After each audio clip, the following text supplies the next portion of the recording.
J'ai regardé un petit peu les statistiques et on dit on a environ 140 femmes qui Mhm. sont tuées par jour, soit une femme qui meurt chaque 10 minutes. Dans les statistiques, on disait que le lieu le plus dangereux pour la femme, c'est le foyer. Et pourtant, la société nous dit, en tout cas nous vend le mariage comme étant le bonheur. Mhm. Finalement, Il y a un c'est truc quoi qui le va, il y projet? a un truc qui ne va Oui. pas. Et justement, c'est là que tu vois que j'essaie de te faire voir tout le tableau.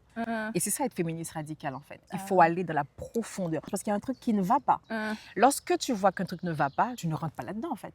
Tu prends un recul pour analyser. Si dans le foyer, les femmes ont tendance à mourir des coups de leur mari ou ex-mari, parce qu'il faut se dire qui tue les femmes. C'est pas des rats, c'est pas des souris, c'est pas des, enfin, c'est pas des lions.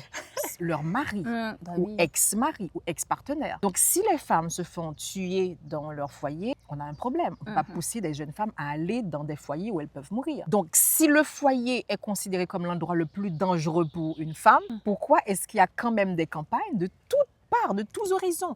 La famille, l'église, l'école, tout, rien n'est laissé au hasard. Le foyer est dangereux, il y a les féminicides, les femmes meurent et pourtant on dit aux femmes, allez-y, mariez-vous le plus vite que possible. C'est quoi le projet? Le projet, justement, c'est d'assujettir les femmes. Mais pourquoi?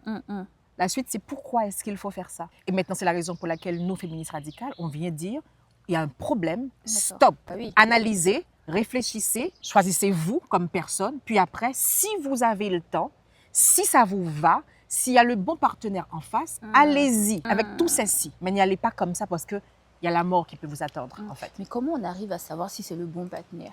Parce que là, c'est un peu compliqué. Je me dis aussi en même temps qu'on nous pousse à aller dans le mariage, on ne nous informe pas de ce qu'on peut avoir. Mais est-ce que aussi ce taux de féminicide qui augmente, est-ce que c'est pas parce que les hommes se retrouvent démunis face à des femmes qui commencent à prendre aussi leur place? Mais la phrase est complexe et problématique.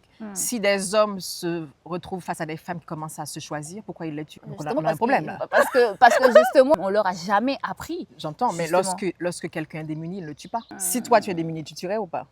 Je sais pas. Non. Moi, démunie, je recule, je pleure, je vais faire une thérapie, je vais me questionner, je vais essayer de comprendre, je vais essayer peut-être de me mettre à niveau s'il me manque quelque chose. Moi, démunie, c'est pas la violence. Donc, le problème à la base, c'est la violence des hommes à traiter. Pourquoi quand tu es en face de quelqu'un qui a un discours où elle dit, voilà, je suis ton égal, je me choisis, j'ai les mêmes droits que toi, je veux étudier, je veux avoir une belle carrière, je veux gagner plus d'argent que toi. Pourquoi ta réaction est, je t'élimine? Donc ça montre, en fait, la réaction des hommes face à des femmes qui se choisissent, qui sont indépendantes, qui sont féministes et qui sont puissantes. Si la réaction est la violence, la réaction c'est je te mets sous terre, donc il faut qu'on analyse les hommes.